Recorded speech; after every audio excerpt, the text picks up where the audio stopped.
आप देख रहे हैं देशमत न्यूज़। एक सकारात्मक सोच, सोच आपकी, आवाज़ हमारी।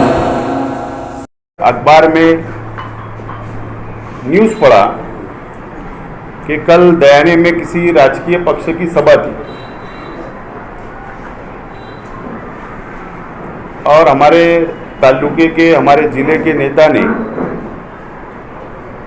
ये घोषणा की है कि 15 दिन या 1 महीने में अंडरग्राउंड ड्रेनेज भुयारी गटर का काम की शुरुआत हो जाएगी, वर्क ऑर्डर हो जाएगा। बड़ी अच्छी बात है, हम स्वागत करते, काम जल्दी शुरू होना चाहिए। लेकिन सबसे बड़ा जो सवाल है, मालेगांव महानगर पालिका के आयुक्त और प्रशासक से मेरा है कि 499 करोड़ रुपया यानी 500 करोड़ रुपए का अंडरग्राउंड ड्रेनेज का टेंडर कॉल हुआ। पहला टेंडर कॉल हुआ, 2 मत्तेदार आए, 2 ठेकेदारों ने टेंडर सबमिट किया, रीटेंडर हो गया। दोबारा टेंडर कॉल हुआ और 4 ठेकेदारों ने, 4 मत्तेदारों ने टेंडर भरा। उसकी जो लास्ट डेट थी टेंडर सबमिशन की, वो 14 अगस्त दोपहर 3 बजे तक थी। आज 18 सितंबर है, यानी 1 महीने से ज्यादा हो गया टेंडर आने, लेकिन आज तक टेंडर ओपन नहीं किया गया, टेंडर खोला नहीं गया।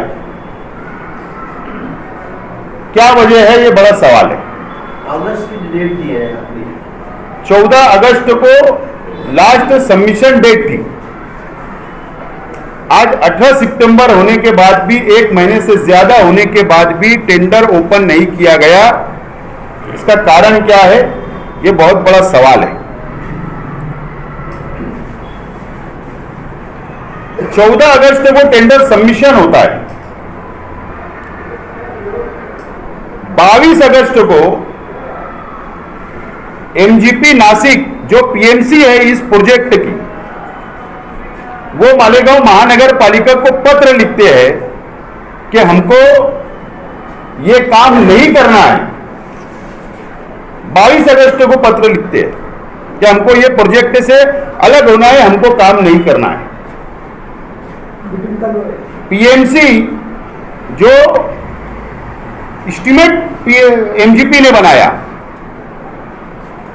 भुयारी गटर का एस्टीमेट एमजीपी ने बनाया, डिजाइन एमजीपी ने तैयार की, टेंडर नोटिस एमजीपी ने तैयार की, और टेंडर सबमिशन से पहले एक मीटिंग होती है ठेकेदारों की, जो अधिकारी लेकर उनकी समस्या जानने की कोशिश करते हैं, जिसको प्रीबिड बोला जाता। उसमें एमजीपी के अधिकारी शामिल होते हैं, उनके मिनट्स के ऊपर, प्रोसीडिंग के ऊपर दस्तखत होती है। लेकिन फिर क्या वजह है कि 22 तारीख को टेंडर होने के बाद एमजीपी ये इनकार कर देती है कि हमको काम नहीं करना है मालेगांव महानगर पालिका का अंडरग्राउंड ड्रेनेज का। यह बहुत बड़ा सवाल है। इससे पहले भी मैंने पत्रकार परिषद लिया और मैंने उस वक्त भी यह शंका जाहिर की थी कि यह टेंडर को मैनेज करने के लिए बहुत बड़ा करोड़ों का भ्रष्टाचार होने वाला है। लेकिन हुआ यह कि प्लानिंग बराबर चल रही थी। 3 टेंडर, मैनेज टेंडर आ जाए, इसकी पूरी प्लानिंग हुई। लेकिन लास्ट में किसी बंदे ने, किसी कॉन्ट्रैक्टर ने टेंडर, चौथा टेंडर आ गया, तो प्लानिंग फेल हो गई। नजर आ रही है फेल होते। मुझे शंका है कि एमजीपी को राजकीय दबाव से शायद यह बोला जा रहा होगा कि चौथा टेंडर को डिस्क्वालीफाई कर दो, रिजेक्ट कर दो, शायद इसके लिए एमजीपी ने मना किया होगा, ऐसा मुझे शंका है।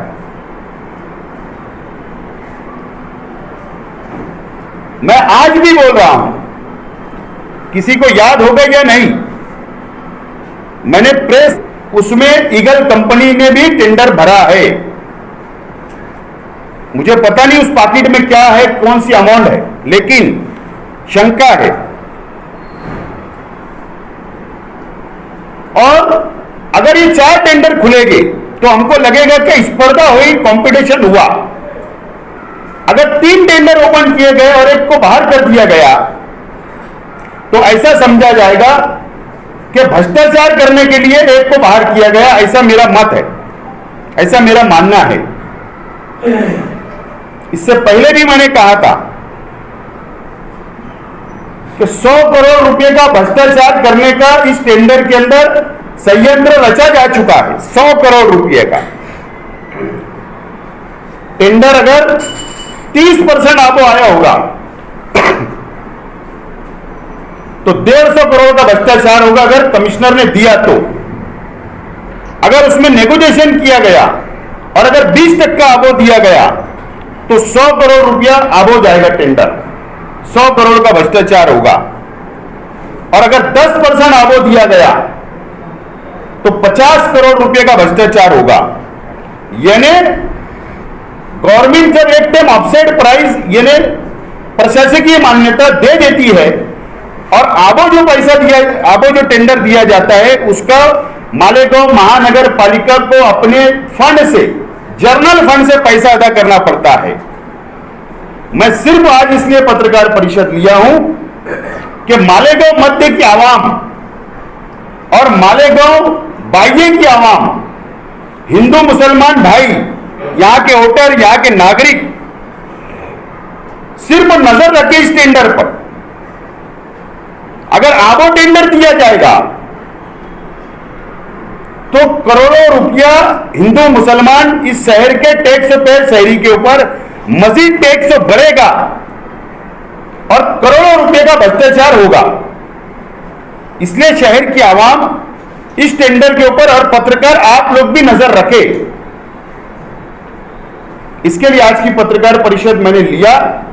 नंबर 1, इससे पहले भी कमिश्नर साहब ने, जो मैं सिरे से ये मानता हूं ये शहर के लिए घातक आदमी है, नुकसानदेह आदमी है, ये शहर को, कारपोरेशन को बर्बाद करने आया है।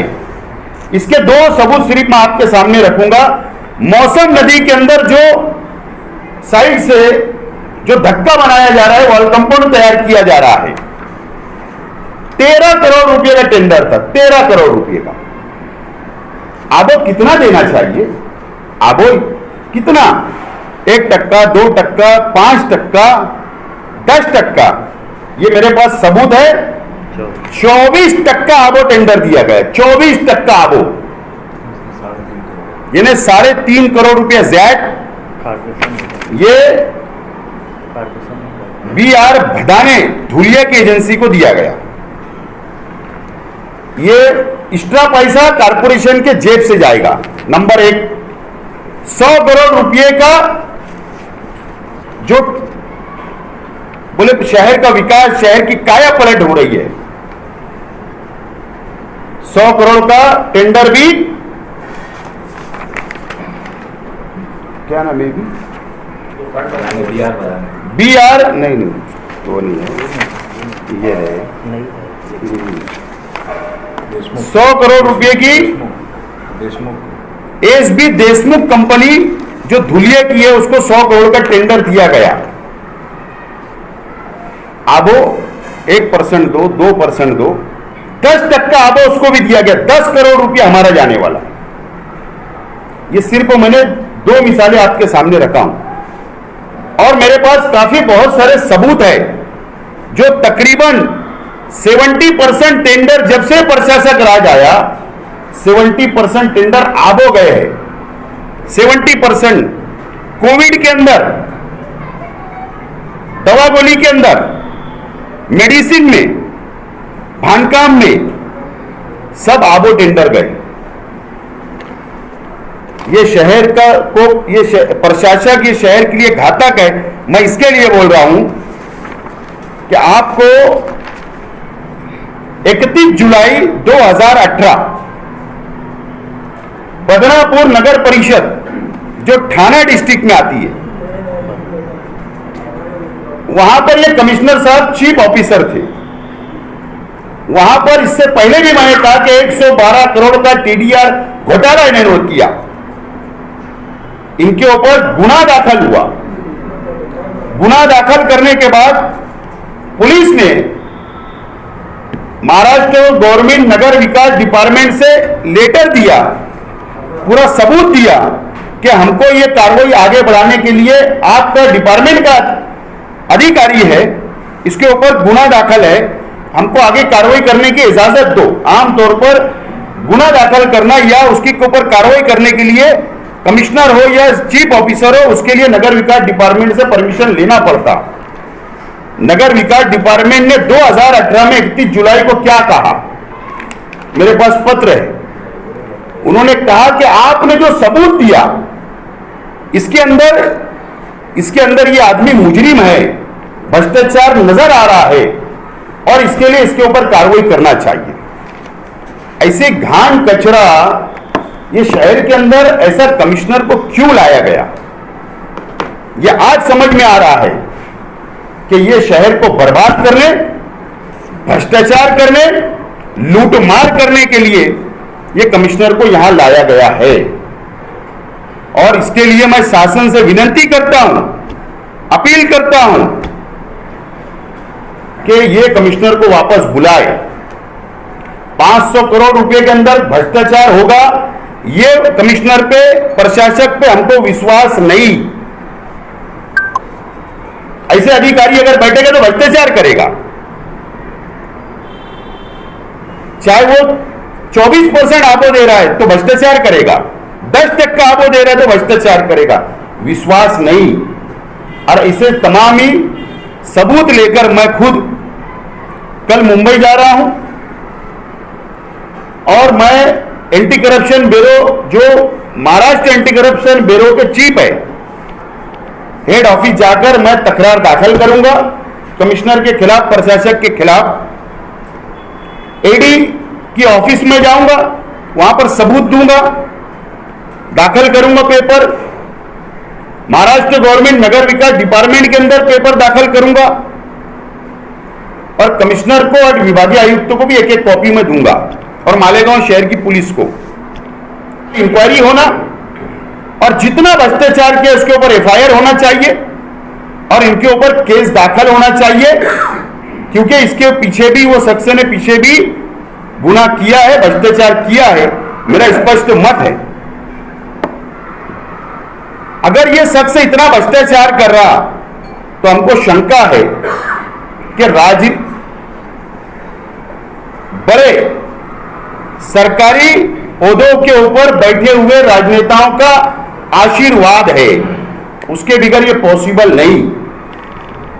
स्पष्ट मेरा मत है और इसके लिए मालेगांव शहर मध्य और बाह्य की आवाम ने, तमाम हिंदू, मुस्लिम, सिख, ईसाई सब लोगों ने मिलकर नजर रखना चाहिए कि यह बुहारी गटर का टेंडर के अंदर कितना बड़ा भ्रष्टाचार होने जा रहा है।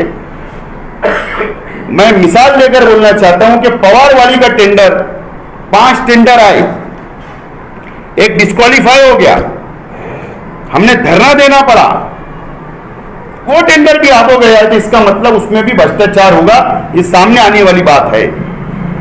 जहां 4 टेंडर आ रहे वहां पर ठेकेदार को दम वापस ले, वहां भ्रष्टाचार है। जहां कंपटीशन हो जा रहा है वहां पर दम दिया जा रहा है, जहां 3 टेंडर आ रहे ओपन कर दिया जा रहा है टेंडर। ये शहर को बर्बाद किया जा रहा है और मैं जिम्मेदारी से बोल रहा हूं, जिम्मेदार व्यक्ति होने के नाते मुझे तजुर्बा है, 10 साल का कारपोरेशन में मैं नगर सेवक रहा, महापौर रहा, आमदार रहा, मुझे पूरा तजुर्बा है कि अकाउंट डिपार्टमेंट पूरा खाली हो चुका, 500 से 600 करोड़ रुपए का कर्जदार कारपोरेशन हो गई।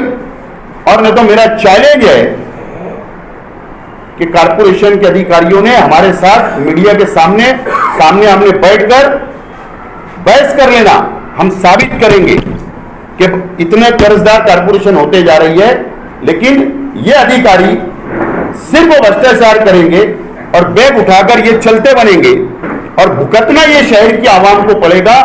जो टैक्स हमारे ऊपर पड़ेगा ये हमको भुगतना पड़ेगा, हमारी जेब पर ये बाहर आने वाला है, बोझ आने वाला है।